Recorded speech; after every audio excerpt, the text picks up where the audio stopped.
আসসালামু আলাইকুম প্রিয় দর্শক, অন্য মঞ্চের আলাপচারিতায় আপনাদের সকলকে আমন্ত্রণ জানাচ্ছি। ব্ল্যাকমেল করতে গিয়ে নিজেই ব্ল্যাকমেলের শিকার হওয়ার উদাহরণ যে দেখা যায় না তা নয়। এজন্যই বোধহয় ওই কথাটি বাপেরও বাপ আছে সেইটা কথাটি এসেছে। বাংলাদেশের দণ্ডমুণ্ডের মালিক ডক্টর মোহাম্মদ ইউনূস বাপ হতে গিয়েছিলেন, ভারতকে ফ্যাসাদে ফেলতে গিয়েছিলেন, কিন্তু শেষে নিজেই পড়লেন ফ্যাসাদে। ভারত বুঝিয়ে দিল, বেটা লাগতে এসো না, তোমার বাপ বসে আছে এখানে। কি হয়েছে ব্যাপারটা হচ্ছে ইন্টারনেট ব্যবস্থা নিয়ে। আমাদের সবাই জেনে গেছি ইন্টারনেট কাকে বলে। এই যে আমি ভিডিও করছি, আপনি সেই ভিডিও আপনার মোবাইল ফোনে দেখছেন, এটা সম্ভব হচ্ছে আপনার মোবাইলে ইন্টারনেট সুবিধা আছে বলে। এই সুবিধা আপনাকে কিনতে হয় গাঁটের কড়ি খরচ করে। আপনি পেমেন্ট করলেন আর ইন্টারনেট ডেটা পেয়ে গেলেন। জিনিসটা খুব সহজ লাগে শুনতে, কিন্তু যে প্রক্রিয়ায় এটা পৌঁছে গেল আপনার মোবাইলে সেটা আদৌ সহজ নয়। ইন্টারনেট আসে কোত্থেকে? ইন্টারনেট সমুদ্রের তলা থেকে এসে আপনার হাতের মোবাইলে পৌঁছয়। এই পুরো যাত্রাটি বেশ জটিল এবং অনেকগুলো ধাপ অতিক্রম করে আসে। চলুন এই পুরো প্রক্রিয়াটা একটু ছোট্ট করে সহজভাবে ধাপে ধাপে বুঝিয়ে নিই। দেখুন, এই যে একেবারে সমুদ্রের তলা দিয়ে চলে এসে তারপরে আপনার বাড়িতে আপনার মোবাইলে এসে উঠলো, এই যাত্রাপথে 7টা প্রধান ধাপ আছে। প্রথম ধাপের নামটা হচ্ছে কি? Submarine cable. সাবমেরিন কেবল মানে জলের তলা দিয়ে চলে আসা। এরপরে ডাঙায় ওঠার পরে এটার নাম হচ্ছে ল্যান্ডিং স্টেশন। তারপরে একটা আছে, তারপরে আর একটা আইআইজি বলে একটা রয়েছে, তারপরে ন্যাশনাল একটা নেটওয়ার্কের ব্যাপার আছে। তারপর আপনার যে service provider, internet service provider, তার কাছে যাবে। তারপর আপনার এলাকার নেটওয়ার্কে আসবে। এরপর আবার আপনার যে ডিভাইস আপনার মোবাইলে আসবে। এই যাত্রাটা অনেকটা এরকম, সমুদ্রের তলা দিয়ে, তারপর হচ্ছে বন্দর, তারপরে জাতীয় মহাসড়ক, তারপরে জেলা সড়ক, সেখান থেকে এলাকার রাস্তা থেকে আপনার বাড়ি। প্রথম ধাপটা বলেছে সাবমেরিন কেবল। সেটা কি? সমুদ্রের তলায় বিছানো মোটা তারের বান্ডেল, সেটাকে যা বিশ্বের সব দেশকে সংযুক্ত করে নেয়। কিভাবে কাজ করে সেটা কাজ করে, এটা অত্যন্ত চুলের মতো পাতলা ফাইবার অপটিক তার থাকে। এই তারের মধ্য দিয়ে আলোর স্পন্দন, লাইট পালসেস যায়। আলো প্রায় 3 লাখ কিলোমিটার পার সেকেন্ড গতিতে চলে। আলোর গতির প্রায় কাছাকাছি 99.7% আলোর গতি এর আছে। তারপর প্রতি 50 থেকে 100 কিলোমিটার পর পর রিপিটার থাকে, যা সিগন্যালকে শক্তিশালী করে। তারপর বাংলাদেশের সব সাবমেরিন কেবল, সেইটা আমি এসে কোথায় ওঠে ওপরে, সেটা হচ্ছে কক্সেস বাজারে। সেই এখানে আসে বটে, কিন্তু মনে রাখতে হবে এর মালিক কিন্তু বাংলাদেশ নয়। এর মালিক হচ্ছে যে কোম্পানি, যারা যেমন এখানে আসছে সিঙ্গাপুরের 3টি কোম্পানি থেকে কক্সেস বাজারে আসে, এবং এই কেবল ল্যান্ডিং স্টেশন হচ্ছে কক্সেস বাজার। সহজ করে বলে দিলাম। এখানে সাবমেরিন সমুদ্র থেকে ডাঙায় উঠে আসে এবং দেশীয় নেটওয়ার্ক সেখানে যুক্ত হয়ে যায় তার সাথে। কিভাবে কাজ করে? সমুদ্র থেকে উঠে এসে এইবার যখন ওপরে আসে তখন বড় মাপের পাওয়ার সাপ্লাই এবং ব্যাটারি ব্যাকআপ থাকে, কয়েক টন ওজনের ব্যাটারি। এবং স্থলে আসার পর আলোর সিগন্যাল থেকে ইলেকট্রিক সিগন্যালে রূপান্তরিত হয় এই ব্যবস্থা।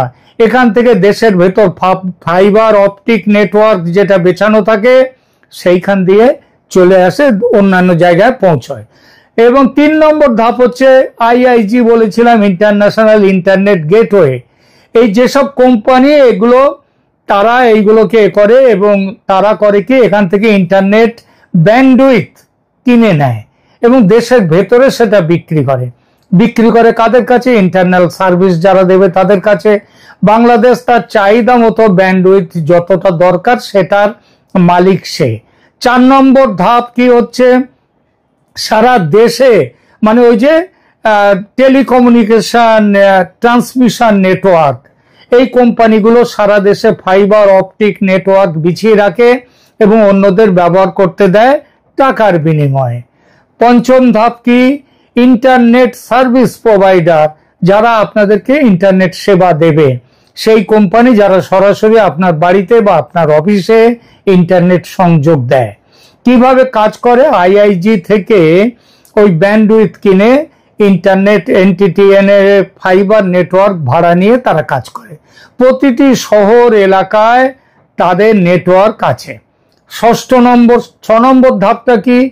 আপনার এলাকায় পৌঁছে গেল, সেই এলাকায় পৌঁছে যাওয়াটা হচ্ছে 6 নম্বর ধাপ। 7 নম্বর ধাপ কি হচ্ছে? আপনার বাড়ির নেটওয়ার্কে পৌঁছে দেওয়া। সেটা কি? ওই যে রাউটার বলে যে জিনিসটা আছে, সেই তার সংযোগ আপনার বাড়িতে রাউটারের মধ্যে আসে। রাউটার একটা ছোট্ট যন্ত্র যা ইন্টারনেট বিতরণ করে। তো ইন্টারনেটের এই যাত্রাপথের বর্ণনার পর এবার আসুন আমাদের মূল আলোচনায়। 2015 সালের 6 জুন তারিখে ভারতের প্রধানমন্ত্রীর ঢাকা সফরের সময় একটি চুক্তি স্বাক্ষরিত হয় দুই দেশের মধ্যে। চুক্তিটা ছিল কেবল ল্যান্ডিং স্টেশন থেকে, মানে এই কক্সেস বাজারের ওখান থেকে ব্যান্ডউইথ কিনবে ভারতের সরকারি সংস্থা ভারত সঞ্চার নিগম লিমিটেড বা বিএসএনএল, তারপর বাংলাদেশের জমিতে বেছানো ল্যান্ডলাইন দিয়ে সেটা পৌঁছে যাবে কাছাকাছি উত্তর পূর্বের রাজ্য ত্রিপুরায়। বাংলাদেশের ভূমি ব্যবহারের জন্য একটা মোটা টাকা ভাড়া দেবে ভারত। এই টাকার পরিমাণে পরে আসছে। এইবার এখানটায় বলা হয়েছে তারপরে প্রথমতে কতটা করে নেওয়ার কথা বলেছিল, ওই যে গিগাবাইটস পার সেকেন্ড এসব হিসাব আছে, অত আর ভেতরে যাচ্ছি না। শুধু ঠিক ছিল ভারত কিনবে 10 ব্যান্ডউইথ কি জিবিপিএস অফ ব্যান্ডউইথ কিনবে বিএসএনএল, এবং সেটা কিনবে, কেনার পর সেটা যাবে কোথায়? যাবে ত্রিপুরায়, ত্রিপুরা থেকে উত্তর পূর্ব রাজ্যগুলোতে। এবং এই কাজটা শুরু হয়ে যায় 8ই ফেব্রুয়ারি 2016 তারিখে। কিন্তু ফেব্রুয়ারি 6 তারিখ 2020-তে, ফেব্রুয়ারির 8-এ 2020-তে বিএসএনএল এই কাজটা বন্ধ করে দেয় টেম্পোরারি। কিছু একটা প্রবলেম হয়, তারপর বন্ধ করে দেয়। কিন্তু সেটা আবার চালু হয়ে যায় কয়েক মাস পর, সে বছরই তারপরের বছর নভেম্বর 2021-এ আবার নতুন করে একটা এগ্রিমেন্ট হয় বাংলাদেশের সাথে। এরপরে আস্তে আস্তে শেখ হাসিনার সময়ে এই 10 জিবিপিএস যেটা ক্যাপাসিটিতে ব্যান্ডউইথ নিচ্ছিল ভারত, সেটাকে বাড়িয়ে 20 জিবিপিএস করে। ভারতের অন্য জায়গায় ইন্টারনেট সুবিধা দিতে কোনো সমস্যা নেই। তার কারণ হচ্ছে ভারতে বর্তমানে 14টি কেবল ল্যান্ডিং স্টেশন আছে, যেখানে 17টি আন্তর্জাতিক সাবমেরিন কেবল এসে স্থলভাগে ডাঙায় উঠে আসে। এই ল্যান্ডিং স্টেশনগুলো ভারতের 5টি উপকূলের শহরে অবস্থিত। শহরগুলোর নাম মুম্বাই, চেন্নাই, কোচিন, তুতিকরণ, ত্রিবান্দ্রম। এবছর 2025-এ দীঘাতেও এটা খোলার প্রস্তাব আছে, হয়তো 2026-এর শুরুতেই সেটা চালু হয়ে যাবে। এইবার তাহলে চলে আসি কক্সেস বাজারের কেবল লাইন ল্যান্ডিং স্টেশন থেকে ভারত এই জন্যই ব্যান্ডউইথ নিচ্ছিল, কারণ ওখান থেকে ত্রিপুরা হয়ে উত্তর পূর্বের রাজ্যগুলোকে ইন্টারনেটের সুবিধা দেয়া কম খরচ সাপেক্ষ ছিল, কম পরিশ্রম সাপেক্ষ। সেই জন্যই চলছিল ভালোই। তারপর শেখ হাসিনা সরকারের পতন হলো, মোহাম্মদ ইউনূসের সরকার এলো, ভারতের সঙ্গে ঝামেলা শুরু হলো। 2024 সালের ডিসেম্বরে মোহাম্মদ ইউনূস তার ক্ষমতা দেখাতে গেলেন। তিনি অন্তর্বর্তী সরকার একটি গুরুত্বপূর্ণ প্রস্তাব বাতিল করে দিল। সেটা কি? বাংলাদেশ টেলিকমিউনিকেশন রেগুলেটরি কমিশন বা বিটিআরসি, তারা বলল ভারতের উত্তর পূর্বাঞ্চলীয় রাজ্যগুলোতে ইন্টারনেট সরবরাহের জন্য বাংলাদেশকে ট্রানজিট পয়েন্ট, মানে বাংলাদেশের ভেতর দিয়ে বাংলাদেশের নেটওয়ার্ক বিছিয়ে সেই নেটওয়ার্ক ব্যবহার করে যে অনুমতি দেয়া হয়েছিল ভারতকে শেখ হাসিনার সময়, সেটা তুলে নেওয়া হলো। তারা বলে দিল আমাদের জমি, আমাদের নেটওয়ার্ক আর ভারতকে ব্যবহার করতে দেব না। কেন ভেবেছিল এমন কথা? যে এটা করলে ভারত একবার বিরাট বিপদে পড়ে হাত পা ধরবে। এই প্রস্তাবটা সিঙ্গাপুর থেকে ওই যে আখাউড়া সীমান্ত দিয়ে ভারতের 7টি উত্তর পূর্বাঞ্চলীয় রাজ্যে ইন্টারনেট সরবরাহের জন্য ব্যবস্থায়িত ছিল। বাংলাদেশের কক্সবাজারের সাবমেরিন কেবল ল্যান্ডিং স্টেশন থেকে এই সংযোগ আসত। বাংলাদেশ দাবি করে যে এই ব্যবস্থা বাংলাদেশের আঞ্চলিক একটা ইন্টারনেট হাব তৈরি করবে। বাংলাদেশ সেই সম্ভাবনাটাকে দুর্বল করে দেবে এবং গুগল, মেটা, অ্যামাজনের মতো বৈশ্বিক কন্টেন্ট ডেলিভারি যেসব নেটওয়ার্ক আছে তাদের প্রভাব কমিয়ে দেবে যদি ভারত এই লাইনে থাকে। ইউনূস সরকার ভারতের উত্তর পূর্বাঞ্চলের কে নানা রকম ঝামেলা তৈরি করবার অনেকদিন ধরেই চেষ্টা করছেন এবং সেই চেষ্টার মধ্যে এই ব্যাপারটা হচ্ছে ভারতকে ব্ল্যাকমেল করার চেষ্টা। ভারত বাংলাদেশের এই ব্ল্যাকমেল প্রচেষ্টার জবাবে একটা সিদ্ধান্ত নিল। 21শে অক্টোবর 2025-এ মধ্যরাত থেকে বিএসএনএল বলে দিল বাংলাদেশ থেকে ইন্টারনেট ব্যান্ডউইথ যেটা ওরা বন্ধ করেছিল, যে বলেছিল চুক্তি বাতিল, সেইটা সম্পূর্ণভাবে বন্ধ করে দিল ভারত। আর আসবে না সেখান থেকে। বিএসএনএল বাংলাদেশের সাবমেরিন কেবল কোম্পানি লিমিটেড থেকে আসা শেষ 10 Gbps ব্যান্ডউইথ সংযোগ বিচ্ছিন্ন করে দিল। 2015 সালে যেটা হয়েছিল সেটা শেষ হয়ে গেল। এর মাধ্যমে কক্সবাজার হয়ে আর ভারতের কোনো ব্যান্ডউইথ নেওয়া হলো না। কিন্তু নেওয়া হবে না বাংলাদেশ বাতিল করার পর। তাহলে কিভাবে ইন্টারনেট সংযুক্তি হচ্ছে উত্তর পূর্বের রাজ্যগুলোতে? ভারত এখন তার উত্তর পূর্বাঞ্চলের সম্পূর্ণভাবে দেশীয় অবকাঠামোর মধ্যে ইন্টারনেট সরবরাহ করছে। সেটা কিভাবে? দেশের ফাইবার অপটিক নেটওয়ার্ক বিএসএনএল তার স্বদেশী 4G এবং যেটা 5Gর জন্য তৈরি নেটওয়ার্কের মাধ্যমে উত্তর পূর্বাঞ্চলের সম্পূর্ণ দেশীয় সংযোগ প্রদান করছে। ভারত নেট প্রকল্পের মাধ্যমে এই সমস্ত কাজ করা হচ্ছে। এছাড়া ডিজিটাল ভারত নিধি প্রকল্পের অধীনে সেখানে 2485টি মোবাইল টাওয়ার স্থাপন করা হয়েছে এবং সমস্ত উত্তর পূর্বাঞ্চলকে সেটা কানেক্ট করেছে। এছাড়া ইসরোর যে হাই থ্রুপুট স্যাটেলাইট নেটওয়ার্কের মাধ্যমেও উত্তর পূর্বের দুর্গম এলাকায় সংযোগ প্রদান হচ্ছে।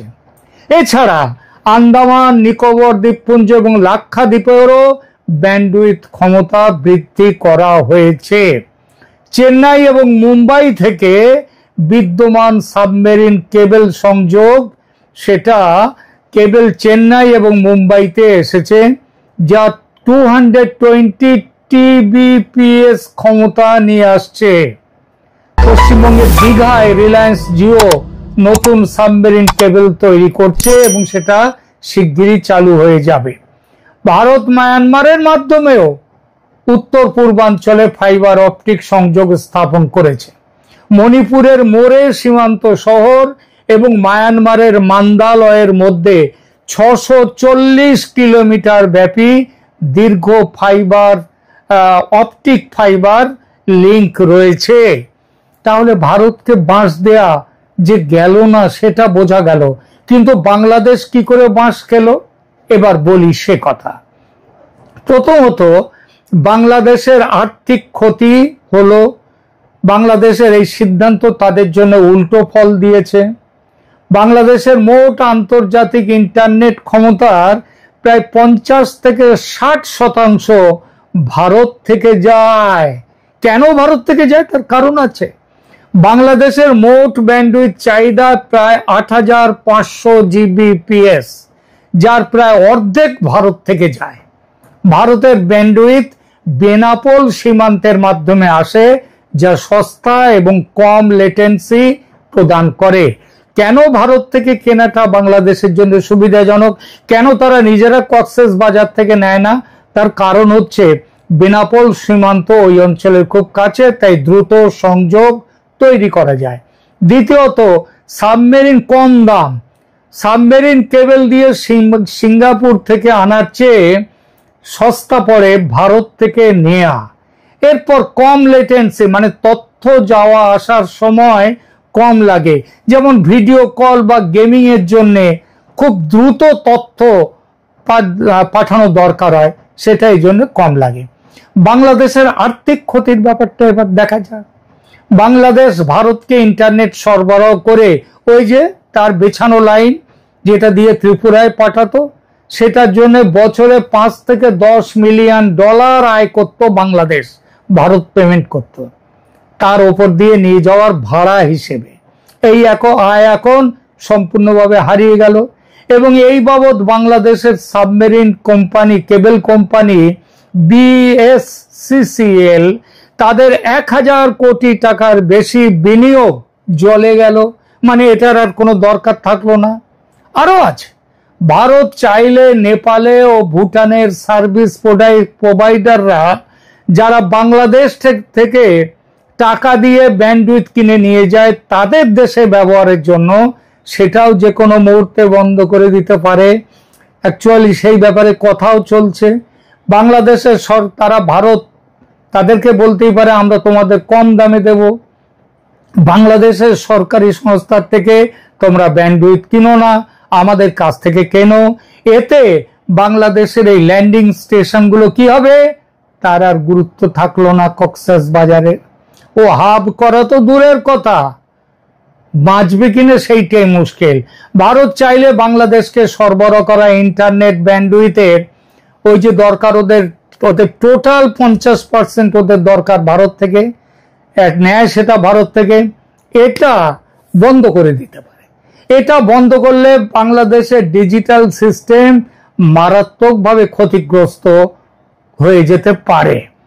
আর ভারত এটা বন্ধ করে দিয়ে দিলে তাদের কক্সেস বাজার থেকে যা তারা নেয় সেটা ওই যে আগেই বলেছি যে তাদের দাম বেশি, সমুদ্র দিয়ে যেগুলো যায় ওই কেবল ল্যান্ডিং দিয়ে তার দাম বেশি পড়ে, আর এখানে ভারত থেকে তারা কম দামে পায়। বোঝাতে পারলাম কি যে কিভাবে বাঁশ খেলেন ইউনূস মিয়া। ভারত তার ল্যান্ডলাইন দিয়ে ইন্টারনেট সরবরাহ বন্ধ করে দিলে বাধ্য হয়ে সমুদ্রের তলদেশ দিয়ে কক্সবাজারে আসা চড়া দামের ব্যান্ডউইথ কিনতে হবে বাংলাদেশের সার্ভিস প্রোভাইডারদের। তার কোপ পড়বে কাদের ওপর? সাধারণ ইন্টারনেট ব্যবহারকারীদের ওপর। দাম বাড়বে, দাম ইতিমধ্যেই বাড়তে চলেছে নানান কারণে। আর দেশের মানুষকে অনেকভাবে মারার পর নবতম মার হচ্ছে এইটা। ইউনূস সাহেব নিজে বাঁশ খেলেন, দেশবাসীকেও বাঁশ খাওয়ালেন। ধন্যবাদ।